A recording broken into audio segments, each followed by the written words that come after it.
Yo, these 8 accessories are some of the most unique I've been able to find for your desk setup. You probably haven't heard of a lot of these, and they aren't going to be exactly what you'd expect from these kind of videos, though they've made my life a little easier when setting up and using my home office. First is this electric drill from Hodo. I bought it a couple of weeks ago because I was mounting my PlayStation underneath my desk and had been holding off drilling anything into it at all. The black and gray design is minimal and fits the aesthetic that I want my setup to have. I can almost guarantee this is the sexiest drill you've ever seen. The unboxing experience itself feels like something from Apple, and in hand it's just gorgeous. There's an LED screen at the back that displays the current torque, which direction it's rotating in, and the battery indicator. By pressing the middle circular button, you can change to a pulsing mode, which is meant to reduce any damage to whatever you're drilling into, probably what I should have used. Unlike most drills, this does have a 2000 milliamp hour built-in battery that charges with USB-C, which makes using it super convenient. Without needing an external battery, it weighs about 890 grams, enough to feel solid in the hand while still being light enough to carry around. This thing is actually quite powerful. It easily cut on my desk, although it is chipboard,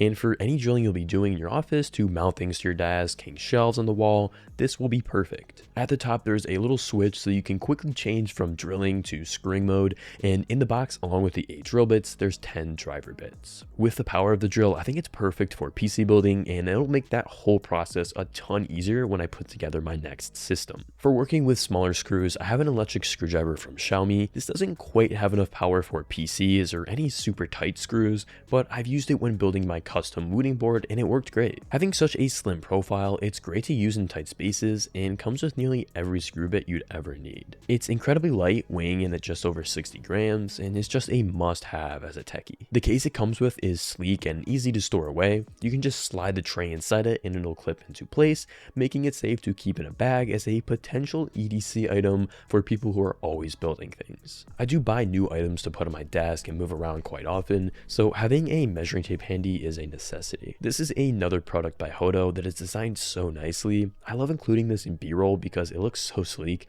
and functionally it's great as it can extend up to 10 feet. My desk space is pretty limited, so when I want to order something, I have to check the dimensions to make sure that it's actually going to fit properly. For working in clamshell mode, I have a new keyboard I'm currently trying. This is a 75% low profile board from Newfie, the Air 75 V2. This layout is one of the best in my opinion because you get the full function row and arrow keys still in a very compact form factor. I didn't actually have the original version of this keyboard, so I'm really excited to be using this one. I typically don't actually like using low profile keyboards all that much. I much prefer the travel I get from my custom mooting board or even just Newfie's Halo line of keyboards. This one understandably is taking some getting used to, but I actually really like it so far. The PBT keycaps do feel really nice, and I dig the font that they have on them. Out of the box, they're styled for macOS, but you can swap them out if you're a Windows user. They aren't shine through though, so the RGB effects aren't very visible. Beneath these are low profile Gateron Daisy switches, which are actually a collaboration with Newfie. Weirdly, these aren't listed as an option that you can pre-order with the keyboard. These are just what I got with my review unit. That aside, they are linears, which is the switch type that I prefer for typing. They offer a smooth and consistent feel that, even though lacks a ton of travel, still provides a good amount of feedback and satisfying sound profile.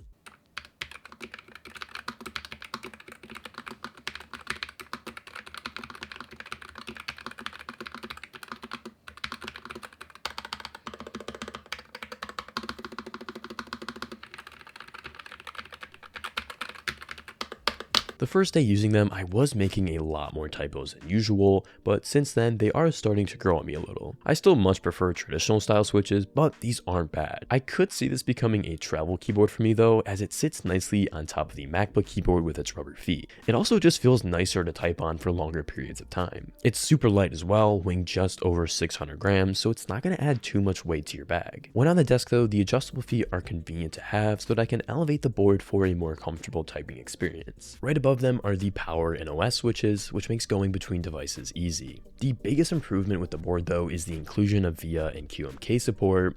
With how bad Newfie's own software is, this was the one feature I think all the boards were lacking. At the time of this recording, I actually can't get it to work properly in VIA, but neither the QMK or VIA websites are actually listing the board as compatible yet. So it may just be that you have to wait until the end of September when this actually officially launches. Next to the board, I have the MX Master 3S, which is really the best mouse for productivity. The ergonomic design makes it fit so nicely in your hand, the side scroll wheel is an absolute lifesaver for editing, and the mappable side buttons allow for quicker access to shortcuts. Though performance-wise, this mouse has been atrocious. The polling rate is only 125 Hz, which makes it feel sluggish on my 144 Hz monitor, but even over the USB dongle, there's just so much lag that at times it is literally unusable. I'm still including the mouse in the video because otherwise it's actually great, and I'm hoping that one of you guys might have a solution to this problem. Throughout the video, I've been using this scale, also from Hodo. It's meant to be used in your kitchen, but I found it really helpful for just weighing up different products that I cover in these videos. It's designed incredibly well, the LED display blends in with the glass and looks so much better than any normal scale you might buy. The only downside of it is how small it is, but it can be stored just about anywhere in my office. The biggest update to my desk I've made recently is definitely the Hexcal Studio shelf. Full disclosure, they did sponsor me earlier in the year, but they're not this video, and I really just like it. Having it here has improved the setup in so many different ways. I'm able to fit my audio interface and MacBook dock underneath it, while still having enough room on top for my speakers to sit on the sides of my monitor. At this height, they also do sound a lot better. Built into the shelf is an entire power strip, and at the top, there's an entire hidden storage area where you can manage all of your cables and keep big, bulky power bricks. On the side, there is USB-C and a port where you can plug in your phone,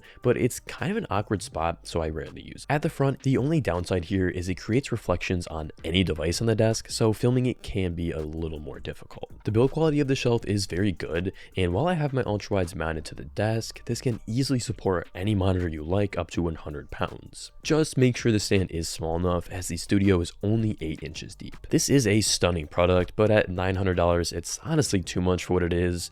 I hope an updated version is a few $100s cheaper, as this would be a nice addition to a lot of people's setups. The last product was an absolute must as I work remotely and need a camera for when I'm in meetings. Having to work off the MacBook's display so that I could use its 1080p webcam was a pain, but now I have back my entire desk space. This is the C920X from Logitech, which records in 1080p at 30 FPS. The picture quality is pretty clear, and even though this isn't 60 FPS, it doesn't make your movements look that choppy. So this built-in microphone does not sound great, but if you're just joining meetings, doing short videos, I don't think it really matters.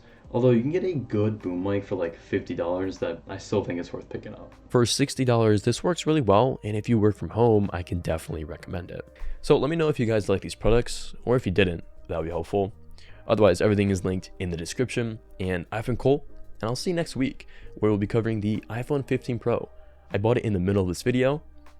Took like 20 minutes because the store is down, so I'm pretty excited for that though.